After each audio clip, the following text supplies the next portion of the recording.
Recently, I sat down with OPPD President and CEO Javier Fernandez for an in-depth conversation, curious about some of their big projects either done or almost there. Generation, high voltage transmission, distribution. For OPPD, doing those things in a growing area has required investment, including in Sarpy County near 168th Street and Fairview Road. We're really excited. It will bring much needed both capacity and energy to the region. We're about 90% completion. We're expecting these to be completed by the end of the year. Fernandez said the Standing Bear Lake Station should also be ready by year's end. It's a smaller unit in terms of megawatts, but it's very important because that one has 9 individual engines that can fire up really quick. The most recently completed project is in Utah. Platteview Solar was OPPD's first utility-scale solar project.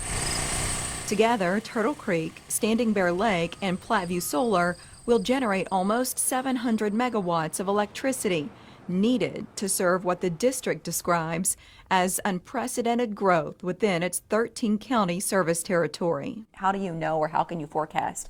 We've got to take these years to build these centers because we know that so many neighborhoods are going to need it.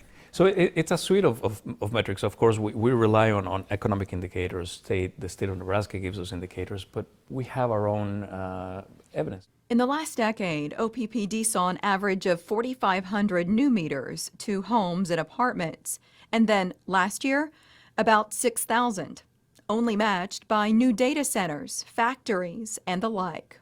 We need years to plan ahead for substations, for transmission lines, for generation.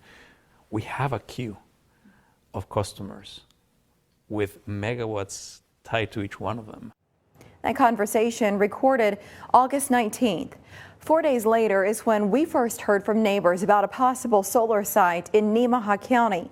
When I asked Fernandez about the future of solar within OPPD, he said they'll add more because it's reliable, but didn't expound on budding plans. He did say the district produces 3,600 megawatts today and needs 3,200 additional megawatts to meet projected need.